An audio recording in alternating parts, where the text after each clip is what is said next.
छंद है। लागी केली कर मझ नीरा, हंस लजाई बैठी ओह तीरा। पद्मावती कौतुक कह राखी, तुम ससी होहु तराइन साखी। बाद में लिखे खेल पसारा, हार दे जो खेलत हारा। संवरही सांवरी गोरही, आपन लिन्ह सुजोरी। बूझ खेल खेलहु एक साथा, हार न होई पराए हाथा। आज ही खेल बहुर कित होई, खेल गए कित खेलै कोई। धनि सो खेल खेल सह पेमा, रउताई औ कुशल खेमा। मोहम्मद बाजी पेम के, ज्यों भावे त्यों खेल। तिल फुलही के संग जो, होई फुलायत तेल। पहले हम शब्दार्थ की ओर ध्यान दें। यहाँ पर कवि ने आगे की स्थिति का वर्णन किया है, जहाँ पर सखियां अब मानसरोवर में उतर गई हैं और उसमें उतरकर वो विविध प्रकार की क्रीड़ा कर रही हैं। लाग केली, केली मतलब क्रीड़ा करना, लागी माने लग गई, क्रीड़ा करे, करे मतलब करना। मझ नीरा, मझ मतलब बीच में। मझ नीरा का तात्पर्य है कि पानी में क्रीड़ा कर रही हैं। और उनकी क्रीड़ा को देखकर हंस लजाई, लजाई माने लज्जित होकर, बैठी ओहि तीरा। जो मानसरोवर के हंस थे वो लज्जित होकर किनारे पर आकर बैठ गए। पद्मावती कौतुक तह राखी, कौतुक मतलब आश्चर्यचकित करने वाला एक खेल या जो आपको चकित करे। पद्मावती को देखकर स्थिति ऐसी है कि मन से लोग चकित हो जाएं। और इस चकित कर देने वाले दृश्य का वर्णन यहाँ पर कवि कर रहा है। तो वो कह रहे हैं कि पद्मावती ने एक चकित करने वाला दृश्य यहाँ पर रखा है। और देखिए आगे वो उसकी उपमा कैसे देते हैं। तुम ससी हो तराइन साखी, कि पद्मावती क्या है, तुम ससी, ससी माने चंद्रमा, शशि। तराइन माने, तराइन कहा जाता है तारों को, साखी मतलब सखियां। पहले भी ये उपमा कवि ने दी थी। बाद में लिखे खेल पसारा, बाद में लिखे खेल पसारे, पसारा का तात्पर्य है बाद में मिलकर। खेल पसारा मतलब एक नया खेल जल में वो करने के लिए तैयार होती। और खेल में नियम क्या है, हार दे जो खेलत हारा। हार का मतलब है गले में पहनने वाला आभूषण। देह, देह मतलब देना, जो खेलत हारा, अर्थात इस खेल का नियम है कि जो खेल में हार जाएगा वह हारे हुए, जीते हुए व्यक्ति को अपना हार दे देगा।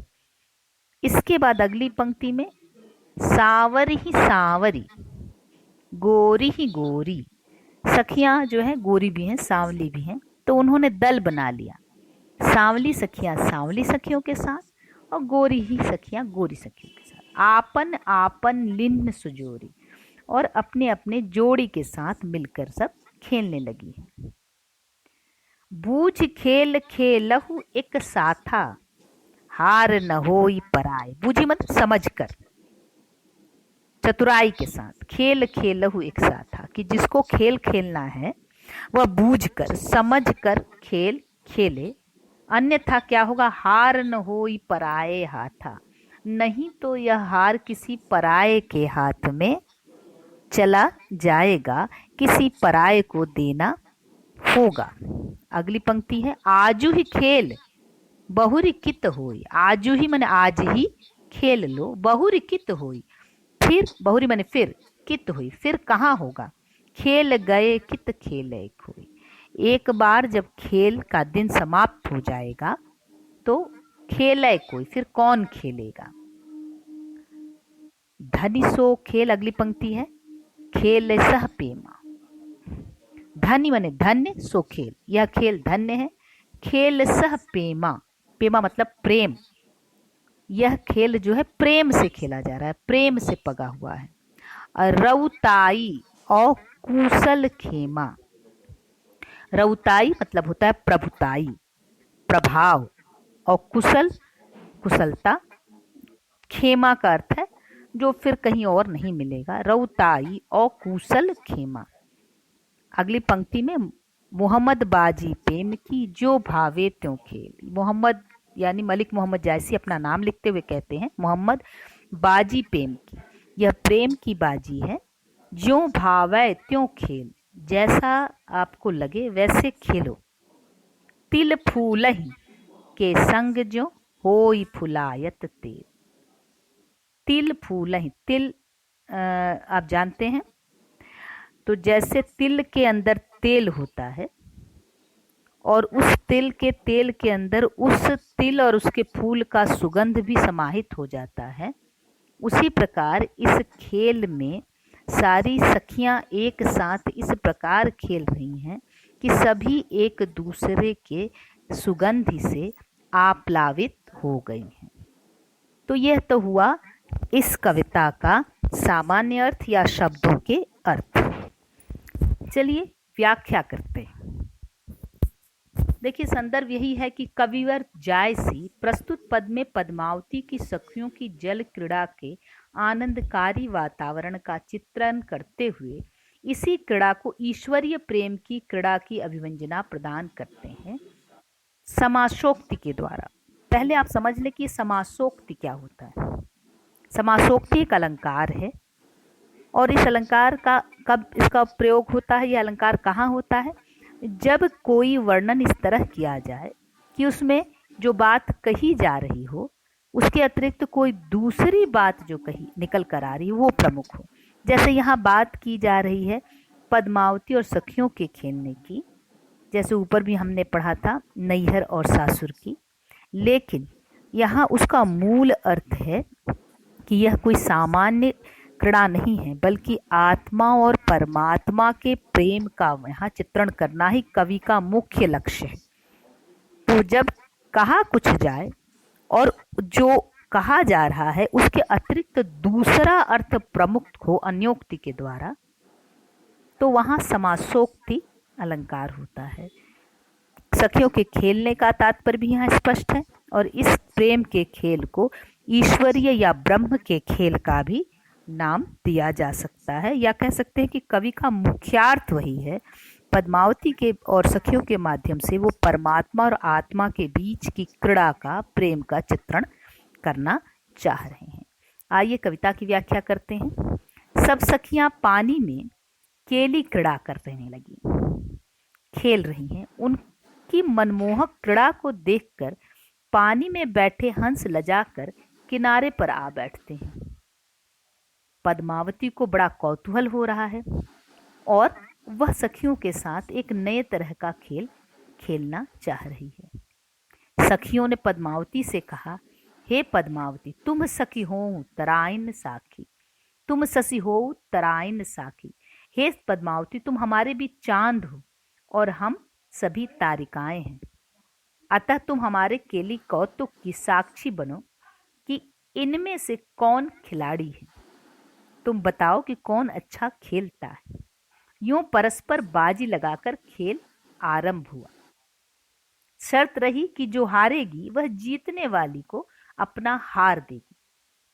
सांवली सांवली के साथ और गोरी गोरी के साथ अपना दल या जोड़ी बना लेती हैं और खेल शुरू हो जाता है। जायसी कहते हैं कि समझ बुझकर खेल खेलना, कहीं ऐसा न हो कि गले का हार किसी पराये का हो जाए। यह खेल केवल आज ही आज का है, कल फिर हो न हो। खेल के बीत जाने पर फिर क्या कभी खेल खेला जाएगा। यहाँ इसके भीतर तात्पर्य यह है कि यह जीवन भी एक खेल है। इस जीवन में आने के बाद आत्मा को इस जीवन का यापन या इस जीवन के खेल को इस तरह से खेलना है कि हम किसी तरह से अपने मूल्य को, जीवन मूल्य को, अपने पुण्य को, अपनी अच्छी चीजों को खो नहीं दे। यह हार वही है। जैसे कबीर ने ही कहा था कि ये चादर जो है, ये जीवन जो है क्या है, झीनी झीनी बीनी चदरिया, और उस चादर को ओढ़कर लोग मैली कर देते हैं। लेकिन कबीर कहते हैं, ज्यों की त्यों दास कबीर ने ऐसी ओढ़ी, ज्यों की त्यों धर दीन चदरिया। अर्थात इस जीवन के इस 4 दिन के खेल में आप कुछ ऐसी गलती न करें कि आपके जीवन पर एक धब्बा लग जाए, आप अपनी कोई प्रिय चीज खो बैठे। अतः इस क्रीड़ा को बड़े सतर्क होकर, ईश्वरीय लक्ष्य को न भूलते हुए खेलना चाहिए। यह सदैव याद रखना चाहिए कि यह जीवन 4 दिन का है। अतः इस जीवन में कुछ ऐसा मत करो कि वह तुम दूसरों को के लिए दुखदाई हो, और बाद में जब तुम्हारा उस ईश्वर के समक्ष कयामत के दिन हिसाब हो तो तुम्हारे पास अपने अच्छे कर्म के रूप में बताने के लिए कुछ भी नहीं हो। कवि आगे कहते हैं, वह धन्य है जो प्रेम के रस से इस खेल को खेलता है। जायसी की कविता में प्रेमाश्रयी विचारधारा है, और उनका मानना था कि ईश्वर को प्राप्त करने के लिए किसी तरह के किसी बाहरी आडंबर की जरूरत नहीं है, बल्कि वह सिर्फ प्रेम से प्राप्त है। अर्थात इस खेल को खेलने का नियम क्या है? इस खेल को खेलने का नियम यही है कि इसमें धन्य सो खेल खेल ही रस प्रेमा। धन्य वह खेल है जिसमें प्रेम के रस से खेला जाए। प्रेम के अतिरिक्त और दूसरा कोई विकल्प नहीं है जीवन को जीने का। तो वह धन्य है जो प्रेम के रस से यह रस को खेलता है, माया अथवा धोखे से नहीं। इस प्रेम रस के खेल का प्राप्त होना और उसका बना रहना ये बड़े ही आनंद का सुयोग है। पर यह दोनों बातें होना तो कठिन होता है। आशा यह है कि प्रेम की क्रीड़ा दुर्लभ है, क्योंकि हम उसकी रक्षा नहीं कर सकते। हम माया मोह विभिन्न प्रकार के बंधन में बंधकर बार बार प्रेम को विस्मृत कर बैठते हैं। वह चाहे मनुष्य से मनुष्य का प्रति प्रेम हो या ईश्वर के प्रति मनुष्य का प्रेम हो। अंतिम दोहे में कवि कहते हैं, दोहे में, कि मोहम्मद बारी प्रेम की जेऊ भाहुते खेलू, जैसी इच्छा है। जैसे कहते कि प्रेम की वाटिका में जिसे जो खेलना, जैसा रुचे वैसा खेल ले। प्रेम की फुलवारी में खेलने से जैसे फूलों के संग रखने से तिलों में भी सुगंध हो जाती है, उसी प्रकार मानव जीवन भगवत प्रेम से आनंदमय एवं महान बन जाता है। विशेष अगर देखें तो यहाँ सूफी मत में मारिफत के भावावेगमय रूप का नाम ही प्रेम है। इसको इश्क कहते हैं, जिसमें वज्द, उन्माद और वस्ल ईश्वर मिलन की भी सन्निहित है। जायसी ने उपरोक्त छंद में और सारे पद्मावत में ही प्रेम तत्व की ऐसी व्यंजना की है कि उनके काव्य को अन्य प्रेम काव्यों से श्रेष्ठ माना जाता है। तो यहाँ पद्मावती के खेल को, पद्मावती की क्रीड़ा को इस तरह चित्रित किया गया है कि मानो वह कोई भव्य जीवन को सामने रखता है, जहाँ पद्मावती खेल खिला रही है वह ब्रह्म है, और सखियां वह खेल खेल रही हैं जो कि जीव हैं। और यही शर्त है कि जो प्रेम से खेलेगा वही जीतेगा, और जिसने माया मोह के बंधन में रहकर खेला उसकी पराजय निश्चित है। जैसा कि आप जानते हैं, भाषा अवधि है, छंद दोहा चौपाई है, और अलंकार अगर आप देखें तो इसमें समासोक्ति अलंकार है, जिसको मैंने पहले ही आपके समक्ष स्पष्ट कर दिया। समासोक्ति अलंकार है, और रूपक अलंकार है।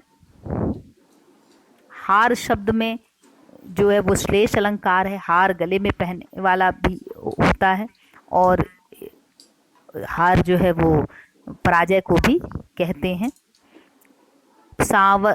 सावरी सावही घोरी घोरी में पुनरुक्ति अलंकार है। खेल खेलहु में अनुप्रास अलंकार है, और संपूर्ण रूप से अगर हम मिला लें तो इसमें समासोक्ति अलंकार ही प्रमुख रूप से दिखाई देता है। धन्यवाद।